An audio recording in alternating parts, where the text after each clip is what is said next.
Hello, everyone, and welcome to the very first full episode of Canvas Conversations.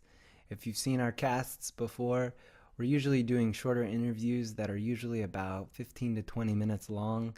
However, starting today, I am very excited to announce that we will be pairing up with Flow Combat to bring you guys an awesome weekly show. We'll be talking with MMA fighters from all the local promotions as well as all the top promotions like the UFC and Bellator. So it should be a pretty healthy mix of some of the guys that you do know as well as some of the guys and gals that you are not yet familiar with, but definitely should be. So without further ado, let's go ahead and kick things off.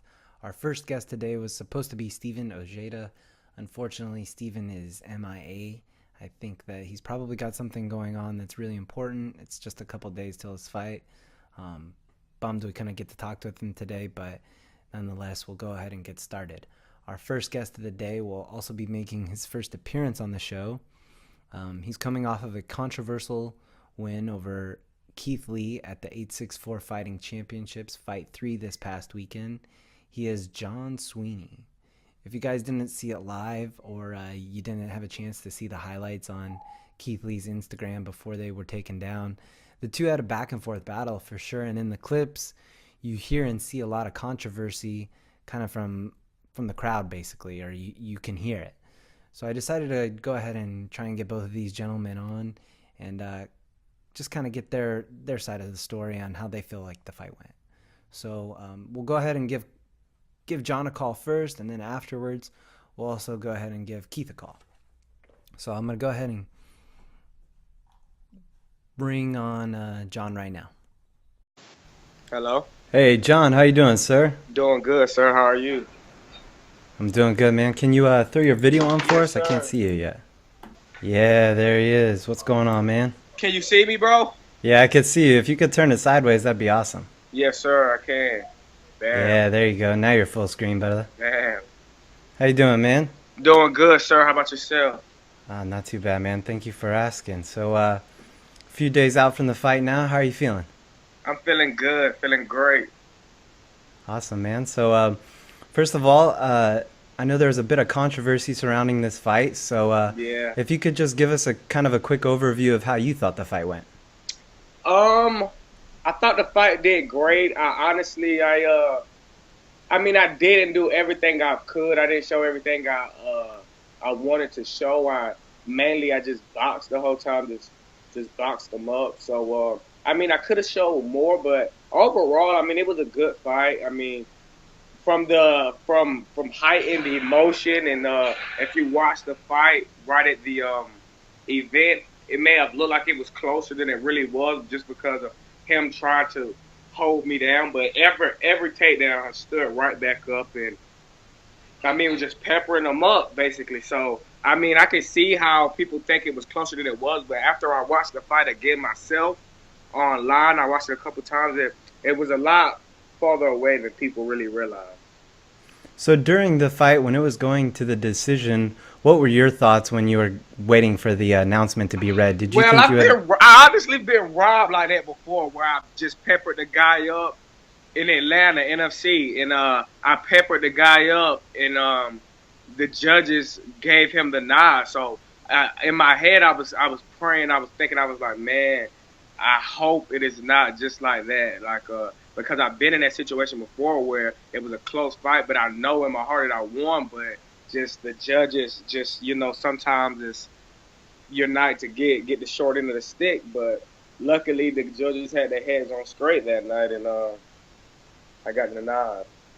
So, in your opinion, how did you score the fight? That night I would have scored the fight, I would have gave him round one of the night. But when I rewatched the fight myself on the phone, and I get to see the whole view of different angles, I honestly didn't give him a round.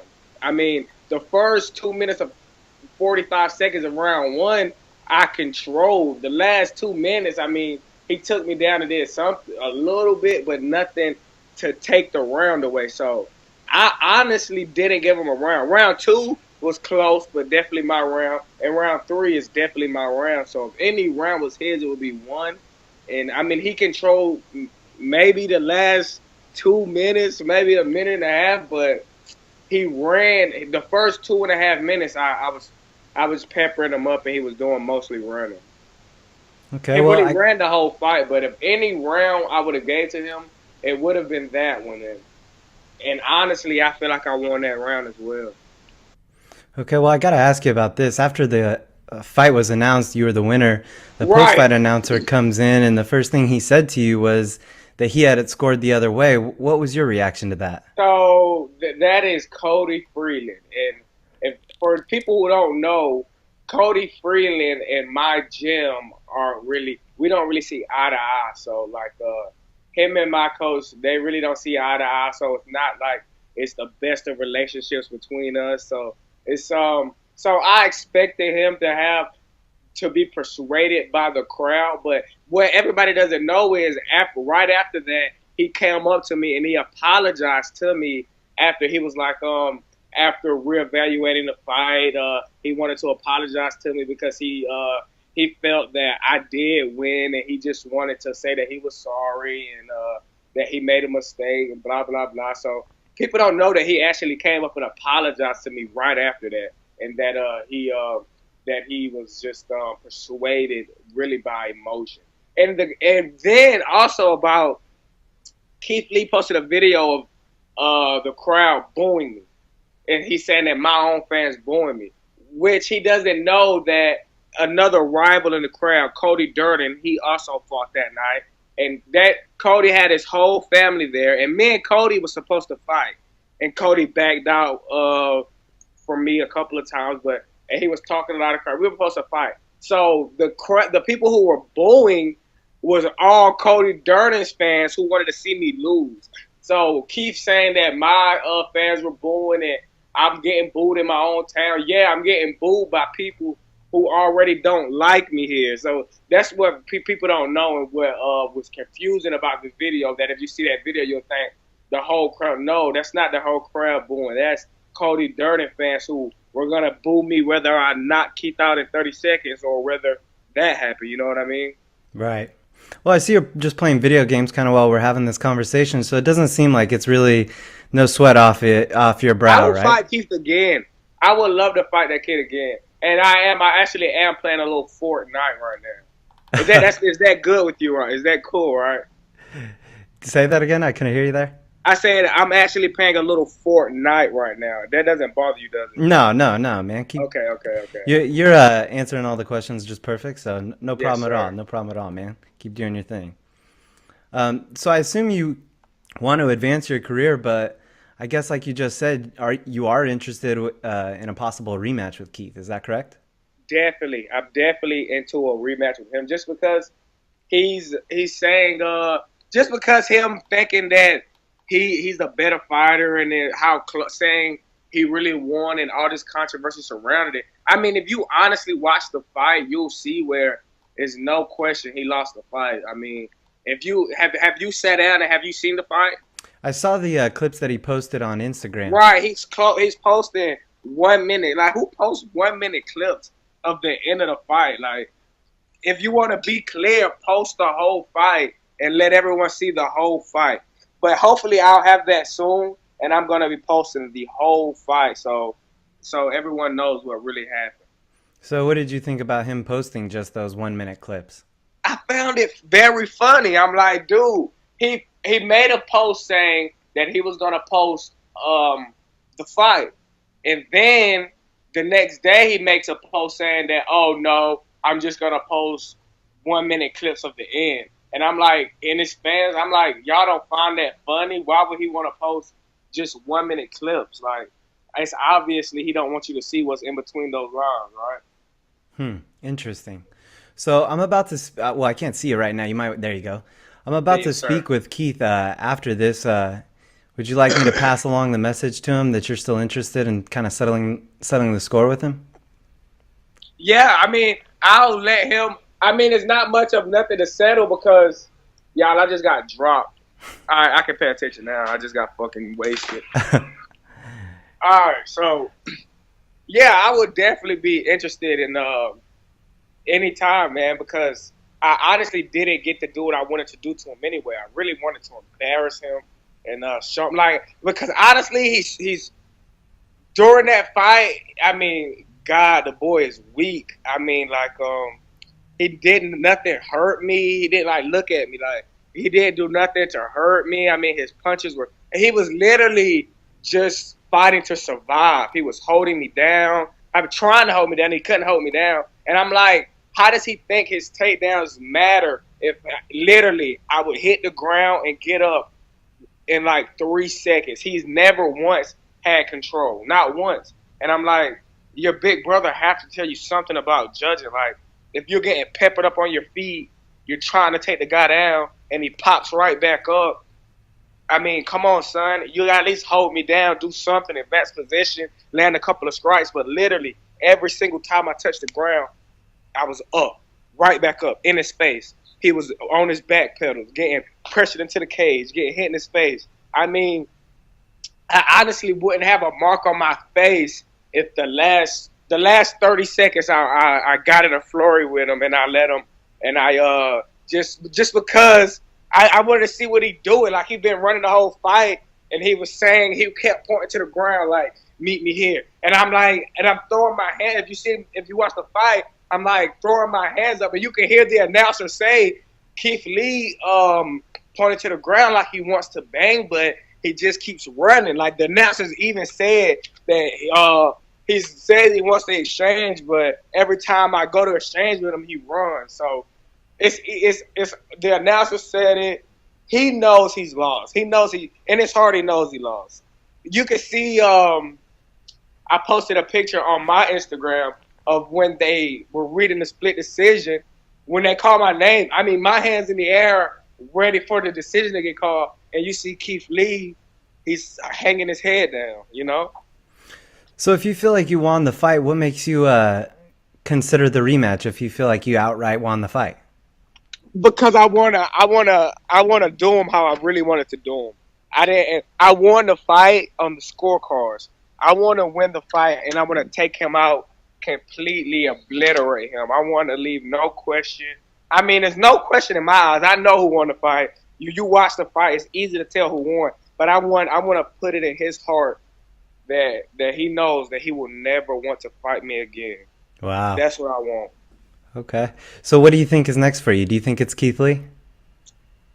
I'm not sure. We got a couple of things on the horizon, but I mean, if I would love it for the big Keith.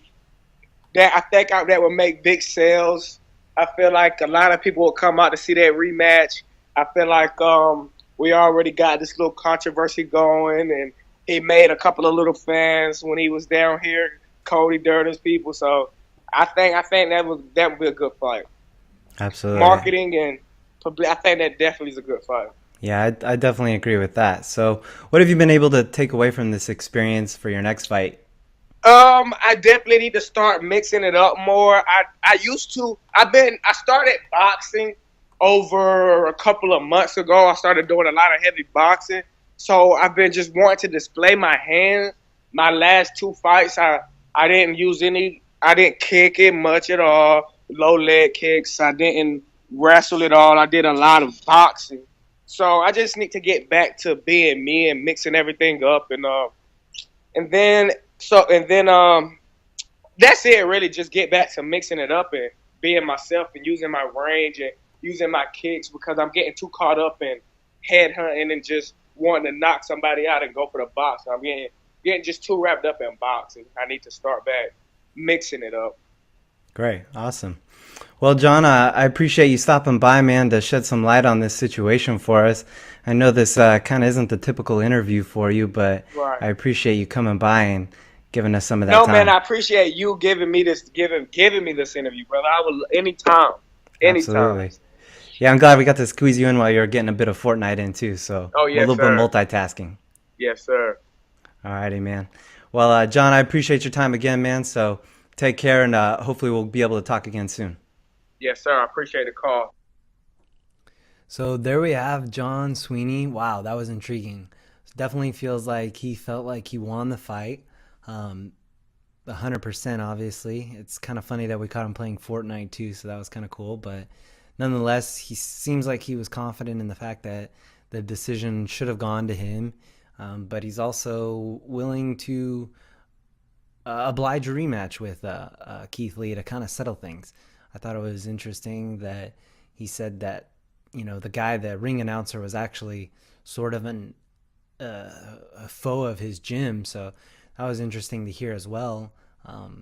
And that the guy Cody came up to him afterwards to apologize. So I'm just curious, kind of like, I mean, you have to be there for some of that stuff, I feel like, but it was just cool to talk to him and kind of get that feel from one side of it, and now we get to hear the other side. So I'll go ahead and give Keith a call, and we'll see what he has to say about things, and kind of maybe fill him in on a little bit of what was said with John, and we'll go from there.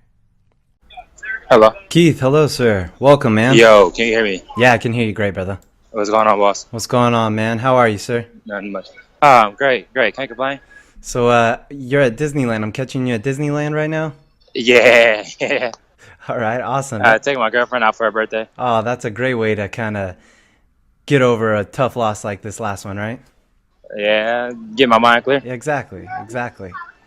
So, like I was saying, just a few days removed from that fight with John Sweeney and a controversial split decision loss, I guess I'd just like to start with getting your thoughts on how you thought the fight went. I saw myself winning 2-1. As far as a lot of people in the crowd saw it the same, I think his coaches saw it the same. He saw it the same. I honestly, I'm a very hard person on myself, so I can watch and I can digress rounds. I felt like I gave him the second round.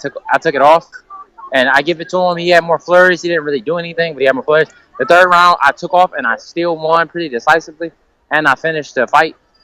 So I feel like I won, honestly. But at this point, it's just spilled milk, so it ain't no way. I feel like getting over it, I'm going to get over it better than he is because he's still bitter about the shit. So I can cuss, right? Yeah, absolutely. You can do whatever you want, man. So I feel like he's still bitter about the shit. So it's like, at this point, I feel like I'm going to gain more out of this loss than I would have out of a win. You feel me? Yeah, absolutely. So when the decision was about to be read, were you fully confident that you had done enough to get the W? Oh, 100%. Or were... Oh, 100%. Yes? Okay. Yeah, 100%. You could hear his corner the entire time after the first round was in panic mode. My corner the entire time I was enjoying myself. I was having fun. After the second round, or after the first round, the very first thing my coaches told me to do was go out there and keep doing what I'm doing. I'm pretty sure what his coaches told him to do was that he needed a knockout. So you could tell who thought they were winning or not. So what was... You could just tell by our energy coming into the third round. How did you score the 3 rounds? I won the first round pretty decisively. He won the second round. I won the third round. What was the audience's reaction like to you walking out versus what it was like after the decision was read? Oh, they hated me. Oh, they couldn't stand me when I first walked out. It was people in the crowd saying you should have stayed your skinny ass at 25. You're going to get murdered. You're going to get your head knocked off in 30 seconds. His dad was screaming shit. But then after the fight, everybody was on my side. Like, even his own dad walked up to me and said that I was the toughest guy he fought, and he thought he was going to have to carry his son on the stretcher. Like, it was a bunch of shit leading after the fight that let me know that I won, but it didn't help anything because I didn't get the decision. Right, yeah. Speaking of that, I thought it was incredibly interesting that the post-fight announcer even told John after he'd been announced the winner that he had scored the fight in your favor, actually. Did that make you feel better, or were you more upset by that? I was more upset by the entire reaction of everybody in the room because it's like 130 people, 200 people saw the exact same thing I saw, but the 3 people that counted the most didn't see it. And I didn't understand that. Like, it didn't make sense to me. Like, how does 300 people that are just fight fans, that aren't trained professional judges, see something that the judges don't see? It don't really make... Even the guy that was fighting saw it before the judges saw it. It didn't really make sense. So you had posted some clips of the fight on your Instagram. I think you took them down, though. Why did you originally post those videos, and why did you decide to take them down? So my original... I posted all the last minute of each round. And then I posted it just to show that I felt like I won the fight. But then after I watched it and after I kept getting a bunch of emails and fucking DMs and whatnot about people saying that I won, I look back at it, what am I getting out of this? Like, and then it was starting to get hate mail from him and a bunch of his little cronies. So I was like, what am I really getting out of this other than the fact that I know deep in my heart what happened. So I'm not getting nothing positive out of it other than stirring shit up that's not even there no more. Like, honestly, in my heart to heart, he won't take another fight with me. It wouldn't be any interest to him to take another fight with me.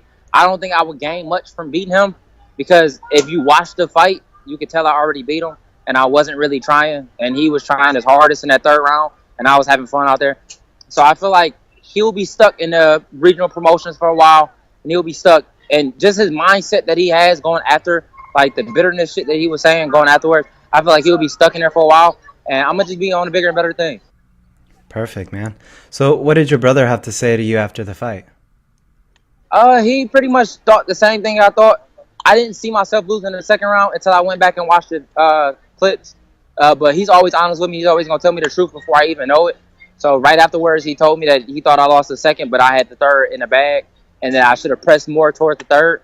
Honestly, if I would have known that the second was as close as it was, I would have pressed more towards the third. But I feel like if any logical person watching the fight knows, like, as soon as I wanted to turn it on, I turned it on. As soon as I wanted to dictate the pace, I dictated the pace. As soon as I wanted to take the kid down, I took him down. So it was like, I don't understand how people can say that I was fighting on the defensive when I was circling and forcing him to miss the entire fight, especially the third round. The third round was all about me having fun, and I still smoked him. So obviously you're pretty burnt out by the decision loss. I know you appealed the decision. So are you at all interested in trying to rematch John, with knowing how the appeals usually go? Again, like I said, I don't think I'll gain much from it. But if he's down to sign a rematch, I would easily rematch him. But at this point, it's like, what am I gaining out of it? You know what I mean? Saying I beat John Sweeney isn't going to be like a big feather in my cap at the end of the day. Like, the career I feel like I'm headed towards isn't going to be based on if I beat John Sweeney or not. It's going to be based on if he beats Keith Lee or not, with a convicting win or not. Because my name in his hat is completely different than his name in my hat. Like, I feel like he's making his name off of me at this point. Like, he's getting his little 10 minutes of fame just by saying he fought me and it was a close fight. Even though I shouldn't have let it close to being any type of competition where the judges thought it could have went either way. I thought that's what I was doing. I thought I made it clear to the judges. But if we fight again, it wouldn't go to the judges. It wouldn't even be close. So you can see from the first round, he didn't have a chance in hell. And he know it. It's interesting that you said all this, because I just talked to John, and he's definitely interested. He told me he's definitely interested in a rematch with you, and that he feels pretty much the exact opposite of you about everything. So of course, that's what he's supposed to feel. So do you think it's something that could actually come together? I feel like it could. Like I said, I would entertain the idea of it. I wouldn't do it in South Carolina in the middle of buckfuck nowhere, where like he's his cousin's girlfriend. I honestly wouldn't go there. But if he's to come here, or we'll meet like on solid grounds, or even if, let's say, even if I do go to South Carolina again, it wouldn't go to the judges, so it wouldn't even matter. He was mentioning that he thought that kind of the place where the fight happened didn't really have much to do with it, and that he thought that some of the guys that were actually booing him were people that already didn't like him from that area. Did you know anything about that? I had no idea about that. I just know I went in his backyard. I knew nobody out there. I just brought me, my coach, and my brother. I didn't bring no fans. I didn't bring no hype train. I didn't bring nothing but my two hands and these legs. I was kicking them in the face the entire night. Got you. So I know you're confident with your management team. Is this something that you would ask them for, or are you just asking, are you ready to move on from this? Like I got trust in my management team at this point, so I'm letting them dictate where it goes from here. But like I said, in my near future, I have so many more things planned out. That's why I was so upset and so hurt by the loss. It wasn't that I lost to John Sweeney. Fuck John Sweeney. It was the opportunities that I had coming up and the things that were riding on this. I had way more things riding on this than he did. The only thing he had riding on this is saying that, yeah, I got to win against Keith Lee. Like, but and as a man, I don't feel like he can walk around and say it that he won, and not the fact that he's doing that takes away from his credit as a man. Takes away his credit as any type of credible person. I wasn't talking to no shit before this fight. Like, if you can go back and you watch any of my interviews, I've never been the type of person to talk. Never in my life, even in the streets, I've never been the type of person to talk. I'm all about action. But when it comes to somebody that's so low, like he's such a low human being that I feel like I gotta air him out for it. Like I just gotta say what I feel. Got you. Yeah, I was gonna. Originally, we had kind of talked about it before we had actually called, but we had talked about maybe doing kind of a three-way conversation with the three of us. But given kind of the circumstances with how you both feel about each other, I feel like it might just turn into a big argument. So, I'm like I said, I don't argue, so I'm not gonna have no argument with nobody. It ain't no point to argue. right. If he gets to the point where he feel like he want to argue, he can sign the line. Simple and plain. It ain't like I'm a professional at the end of the day. I don't argue with nobody. Even when I did my shit in the streets, I never argued with nobody. Like it was what it was. Either you was gonna do something or you wasn't gonna do nothing. No, ain't no point to talk about it. I'm a grown man. Right. Right. Well, what can you take away from this type of a loss? It's a lot. It's a lot. That's the main thing that I did right after the fight. I watched it and I dissected what I did wrong and what I did right. And there was a lot of things that I did wrong that I could capitalize on. So regardless of the outcome or what happened or if it gets overturned, at the end of the day, I'm still a professional and I'll still take every win or loss. I'll take a lot of things out of it that I did wrong and I'll improve on it so I can be a better person in the next fight. I don't believe he's doing that. I think he's patting himself on the back, saying that he won and that he's just going to continue to do the same shit that he did in that fight, which is not going to get him no win on no high-level guy, which didn't get him no win against me, and the fucking judges was sucking his nuts, basically. Wow. Wow, man. Riveting stuff, brother. Riveting stuff. Well, I know you probably going to be helping your brother out during his preparation for Barboza. Is that pretty much all you've got lined up for the near future? Yeah. I'm chilling for the most part. Like I said, I'm at Disneyland, stuff in my face, getting as fat as I can. So just enjoying my girlfriend's birthday. And then when I go back, it's all about business back again. Awesome, man. Well, Keith, it was a pleasure having you on, man. I appreciate you coming on to talk to us despite the circumstances. And we look forward to talking with you again soon, my man. Yes, sir. Yes, sir. I appreciate you having me. So there we have Keith Lee as well, the other half of the story. Pretty interesting to hear both sides of the story now and hear how both guys scored the fight, how they felt about the fight at the decision, and kind of how they feel now looking back at everything. It looks like there's definitely a possibility of a rematch in the future, but with how these local promotions go and stuff like that, it's possible for sure, but probably not that probable, I would guess. But if these guys are to ever match up again, man, it's definitely going to be fireworks again. That's for sure.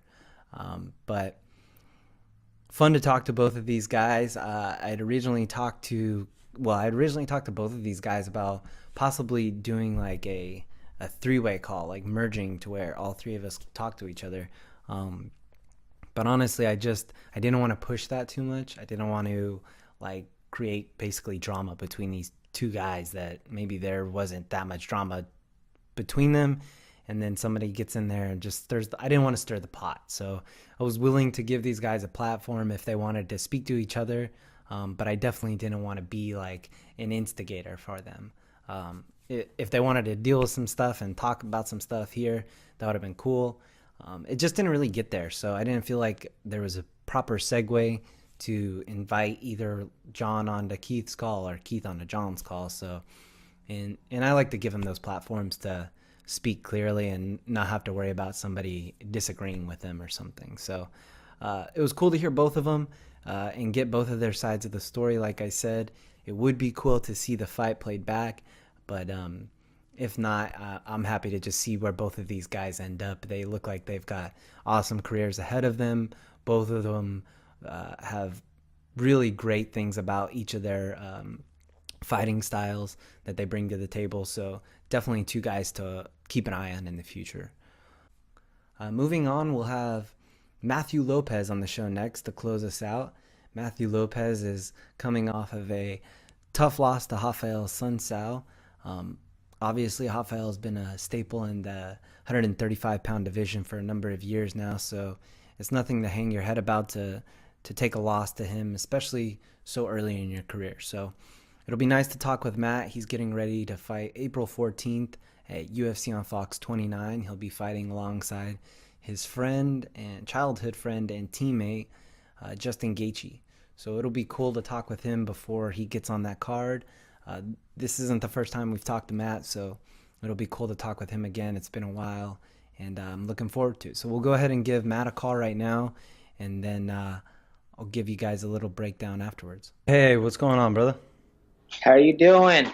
Doing well, man. I can't see you yet, though. There you are. What's Yeah. up? Looking good, man. Good to see you, sir. How you doing, man? I'm doing great. I'm doing great. Can't complain.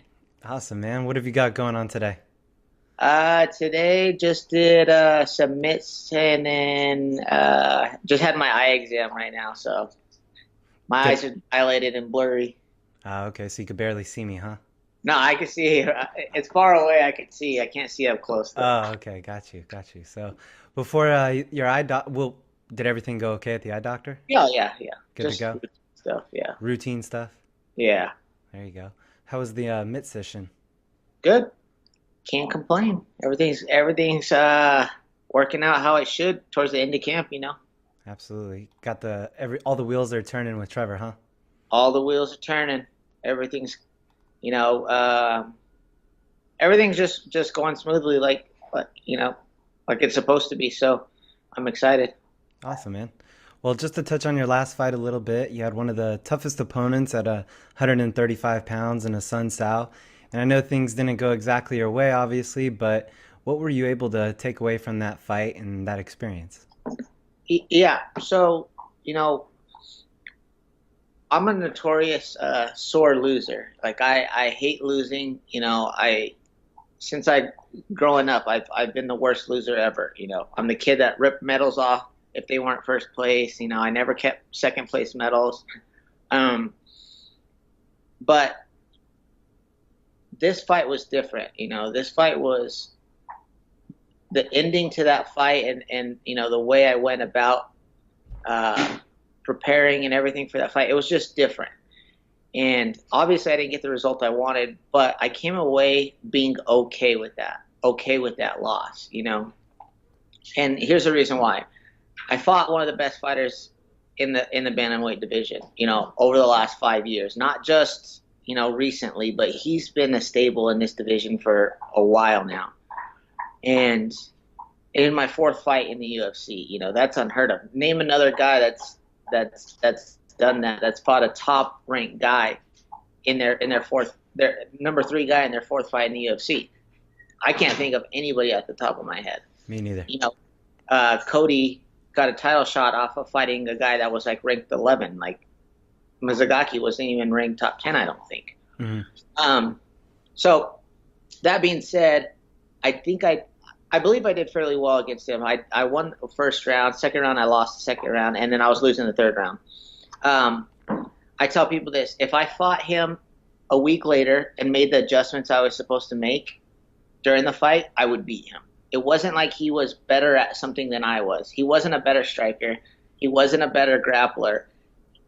He was good at controlling the distance, and I just didn't press the pace enough. I didn't put the pressure on him like I should have with my wrestling and my striking. So I fought him a week later, and I think I win that fight. So I come away with my head held high, and I think it was a good learning experience for me. It was kind of a good gauge to see where I'm at in the division. I know I'm up there. I know I can beat all the guys in the world. So, I keep it optimistic. Absolutely, of course. I mean, it's got to be an amazing learning experience, more than a loss, to, like you said, have this come so earlier in your UFC career. Like you said, it's only your fourth fight. Does that give you a lot of confidence moving forward? Exactly. I kind of never thought about that.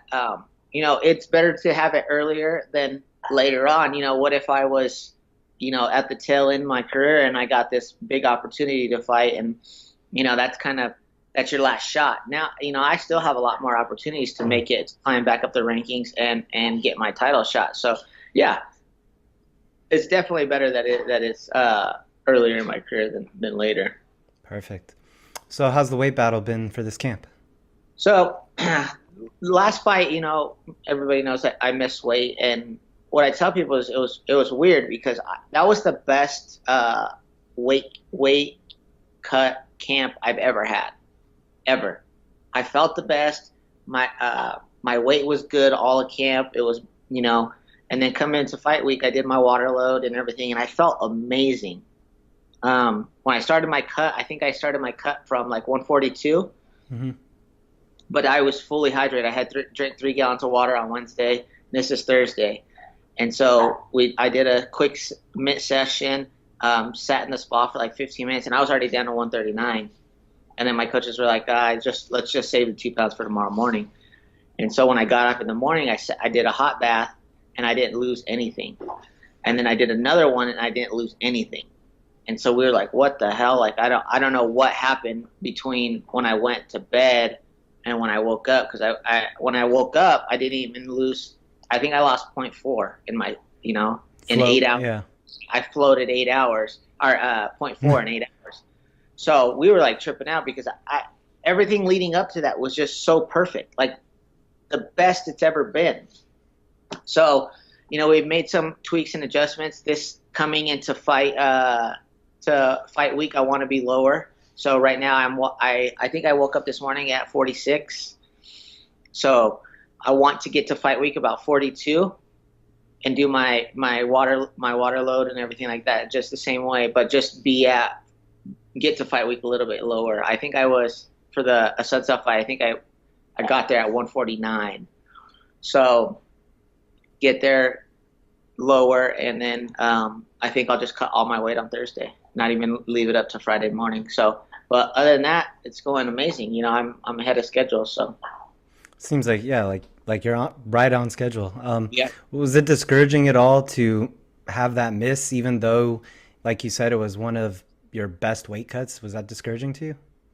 Discouraging in the sense of, I kind of let my bosses down. You know what I mean? You don't want to leave an impression like that on the people that pay you your money. So that was the only discouraging for me. As soon as I stepped off the scale, I let it go. It was over. There's nothing I can do about it. I paid my 20% to a sunset. Everything after that, I was just focused on the fight. So not discouraging to me. It was more discouraging that I let them down. So you've been a wrestler your whole life. You've been cutting weight your whole life. Was this your first time missing weight? No, I actually missed weight at Fargo one year. Oh. I was going to wrestle the finals the next day, and I missed weight. No way, man. Yep. So I missed out on a national title, and the guy that I had beat my last match of the last day ended up winning. So yeah, that was brutal. But that was that freestyle or Greco? That was Greco, and then I had to go up a weight class in freestyle, and I ended up taking sixth place, I think. Yeah. So for those who don't know, your wrestling accolades are pretty unruly. But if anybody doesn't know about the Fargo National Tournament, it's the biggest freestyle and Greco high school wrestling tournament there is. So to be an All-American there, that says a lot about your wrestling ability. I appreciate that. Yeah, that's a grueling tournament. I was just stupid about my weight, and that last match I let it get out of hand, or that last day I let it get out of hand. Well, like we talked about a little bit earlier, you've got another tough opponent coming up, Alejandro Perez. Before we talk about the matchup with him, though, I'm curious about. We've talked a lot about your friendship with Justin in our past interviews. So what's it like for you getting to train with him for a card that you guys will both be on that's in your home state? That's the most exciting, is that, our friends and family, and I hate to use the word fans, but I guess fans, they never really get to see us live. They don't get that opportunity. And if you've never been to a live UFC event, you're kind of missing out, And so for my family and my friends to be able to drive to the arena and see me fight, I think that's I can't put into words how much that means to me. And then I get a fight alongside Justin, who we grew up together, and we reconnected, and we're on the same team with the same goals. So I don't know, it's kind of just a aligning of the stars, you could say. So I feel really lucky to be able to go out there and put on a show in front of my friends and family, and then be able to go backstage and help Justin warm up, and get him ready for his main event slot. So training with him, everything's just we're on the same page for everything. You know what I mean? It's not like he's 2 weeks out after me or a month. He fights a month after me. We get to fight on the same night. So it's a blessing. It's pretty cool. Does that make it easier for the two of you and for Trevor as well? Oh yeah, it definitely does. You know, because like I can tell for him if I fight before him. Like I think the last card I fought, or last time I fought a month before him, and he's such a giver and like he's such a caring person. Like he really focuses on you a little bit, you know, too much. Like he would focus on me a lot just for that fight camp, but you know, holding me accountable for a lot of things and just really helping me out. But this fight, it was a big fight, right? Yeah, but he's got to fight, you know, a month Right. later. So this fight, he's doing above and beyond a little bit. Exactly. And so this fight, you know, I think he's dialed in. He's focused a lot on what he has to do, and you know, he's still there for me. Don't get me wrong, but I appreciate the fact that he's, you know, more selfish this fight. It's all about him, you know. Right. How do you see the fight with Justin and Poirier going? Like I tell people this all the time, is that if you've never actually stood in front of Justin, like you don't understand. No one in the world can do what he does, you know, put that pressure on you and just really break you down. So I think Poirier is going to come out swinging, and Justin's going to just wear him out, and then Poirier is going to try to take him down, and then I say probably third round, TKO Justin. Is it going to be hard for you to watch from the back? I'm going to be cornering him. Oh, they're going to let you corner him? Yeah. Oh, wow. I thought there was a deal where they were like, if you were fighting that night, they wouldn't let you come out into the arena again or something. You have to stay backstage. You can't go up. I see what you're saying. Into the crowd. Like, you can't go sit with your family and stuff. But yeah. Okay. All right. That makes sense. That's awesome. Yeah. So this is going to be a huge night for you guys. Oh, it's you know, we're all in. April 14th. There's not a day, there's no April 15th, you know what I mean? It's all about April 14th. So it's a huge night. It's a huge night for our whole team. So have your friends and family been hitting you guys up for tickets since it's going to be in Arizona? It's ridiculous. Cousins that you didn't even know and yada, yada, yada. But it's all in good fun. You know, I appreciate the fact that they're even interested in going. So how does that work with the UFC? Do you guys get like a certain amount of tickets that you have to give to friends and family? 4. Okay. Unless you're some big shot, I'm sure they get a little bit more. But for me, I get 4 tickets. And where are those tickets usually at? Or those seats usually at? They're not like ringside. They're like middle section. Like they're not nosebleeds, but they're not $500 seats either. Right. Are you I hope you don't mind me asking, are you chewing? Do you chew? Yeah. What are you chewing? Copenhagen wintergreen. I used to chew that, man.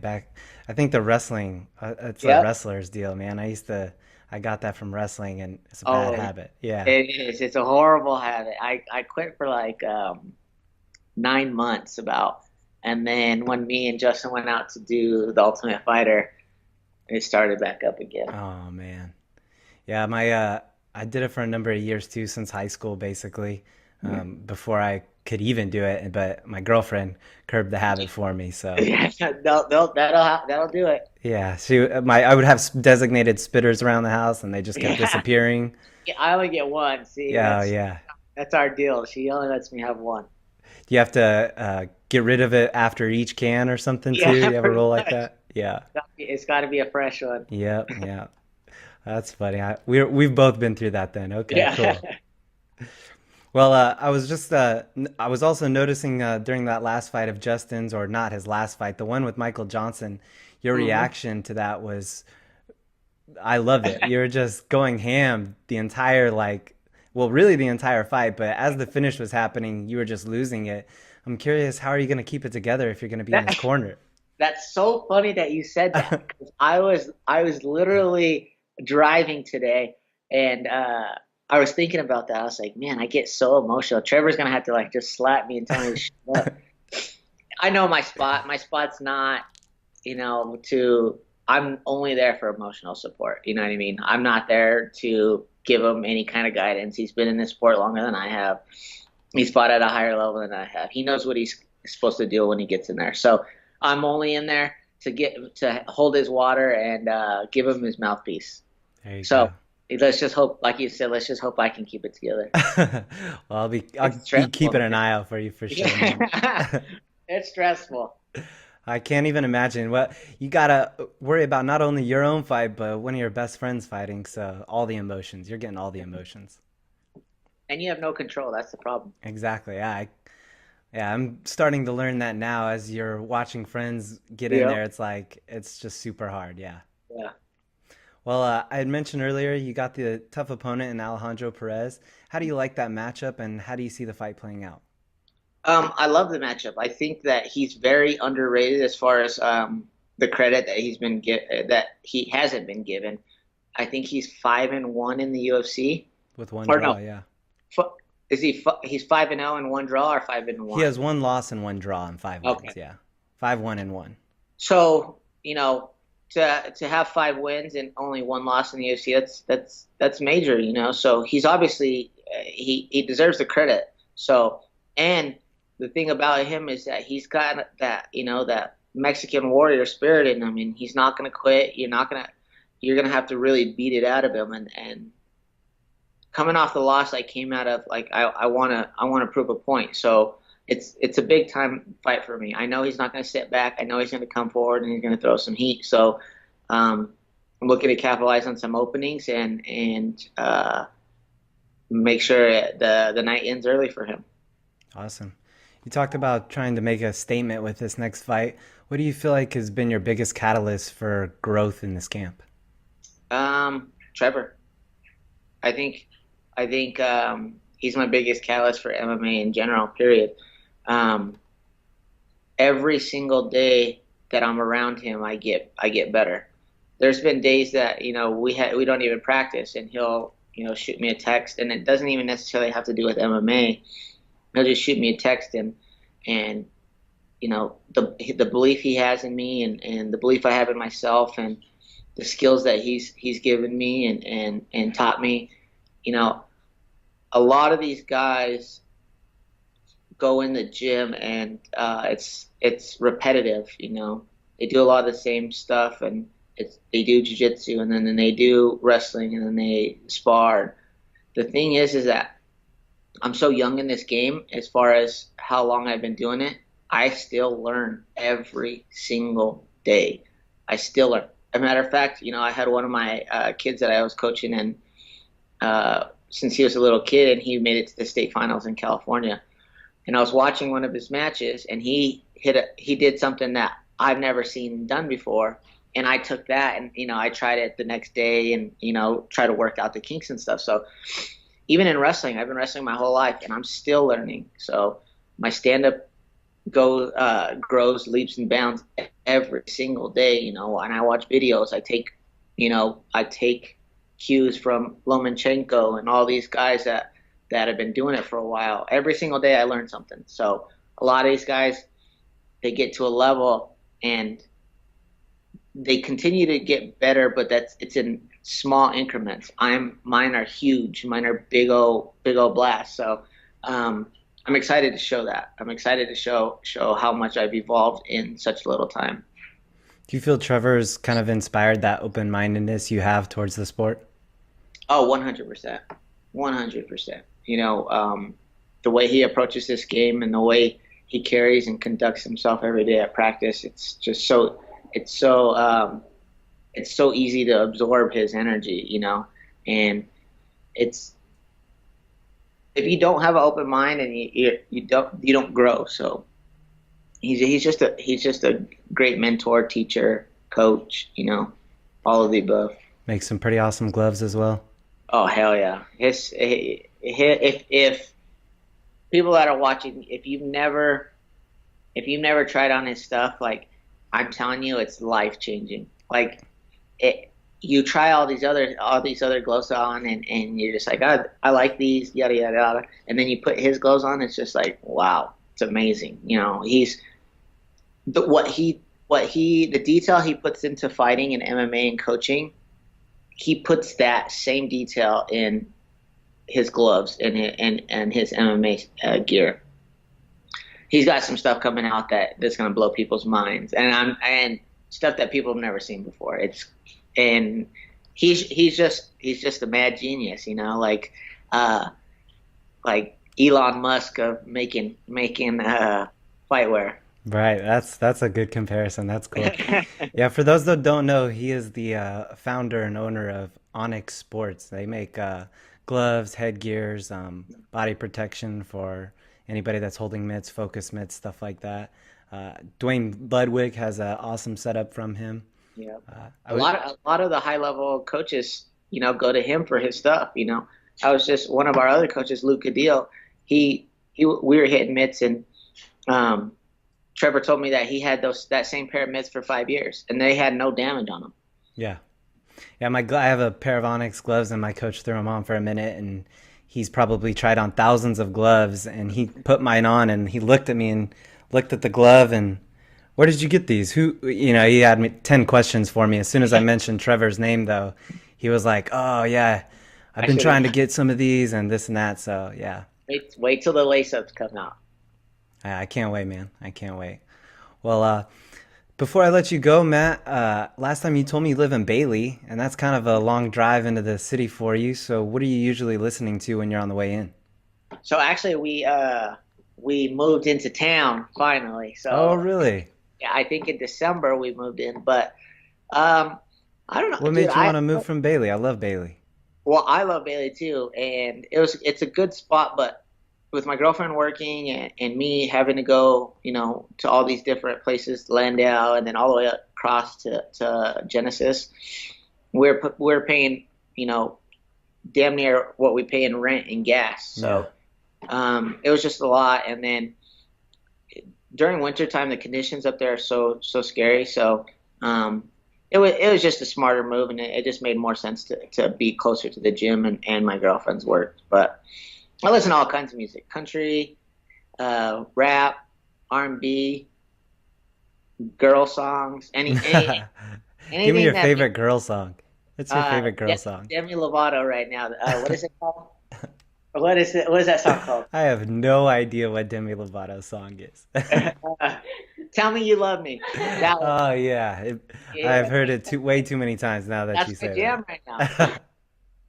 Any podcasts? Are you listening to any cool podcasts? Man, I just don't have the time to do that right now. As far as podcasts go, so Just throwing on some tunes to and from then, huh? that's it. Yep. Awesome, man. Well, brother, as always, I appreciate the time and getting to chat with you, my man. Um, it's going to be a good one. We're looking forward to it on April 14th, brother. I appreciate it. Thank you for having me again. Absolutely. All right, guys. Like I said, be sure to tune in Saturday, April 14th. It's going to be Matthew Lopez. He'll be taking on Alejandro Perez at UFC on Fox 29. Don't miss it. Don't miss it. So that was a fun one with Matt. It's always good to talk to Matthew Lopez. Good old conversation with him. Seems like he's in good spirits and in a good state of mind heading into this one. Also, it'll be exciting to see him in the corner of Justin Gaethje. Like I had said, I don't know if you guys have seen it. If you haven't, find the playback of, it's everywhere, Justin and Michael Johnson's fight. But if you can find that playback, there's a little clip, there's a little spot where they you just see Matthew Lopez in the back, and he's just going ballistic. If you watch the whole fight back, you'll see him several times, but even in the highlight, I think you see him, and he's just going ballistic. So it's pretty hilarious, and it'll be exciting or just fun to watch him be in the corner there for Justin. So I wanted to thank everybody for watching today, our first episode, and if you're listening on iTunes, I appreciate you guys listening. If you noticed, this is a different mic than I used during the actual interviews. I originally recorded some of these openings and these intermissions with the other mic, but I got this one today, and I just wanted to test it out and kind of see what it sounds like. So I thought, what better way to do that than to put them side by side in one platform. So I apologize if it sounds a little funny that it goes back from one mic to another. It shouldn't be too much of a difference, I'm hoping. Actually, I am hoping it's a big difference. Sorry, as I bumped the mic. I am hoping it's a big difference, but I'm hoping it's not such a big difference that you can't stand listening to this first episode. But give us a little feedback. You'll be able to hear the difference in the mics, hopefully. Hopefully it sounds better for you guys, especially if you're on iTunes listening to us there. We appreciate you guys wherever you're listening to us. And I appreciate all the fighters that came on today. Keith, John, and Matt. I appreciate you guys so much. Best of luck in the future for you guys. And we'll be looking out. For all the latest in MMA news, you guys can check out Flow Combat. And be sure to check us out next Thursday. Well, actually, we'll record on Thursdays, and we should be posting this on Fridays on Flow Combat. You can also check it out on the Canvas Conversations iTunes, as well as on our YouTube channel. So we'll post a link to our Twitter accounts and all that stuff, and you'll be able to find it all there. So again, I appreciate you guys' time for sticking through and listening for our first episode, and we look forward to giving you guys more information and more cool news in the future. Take care.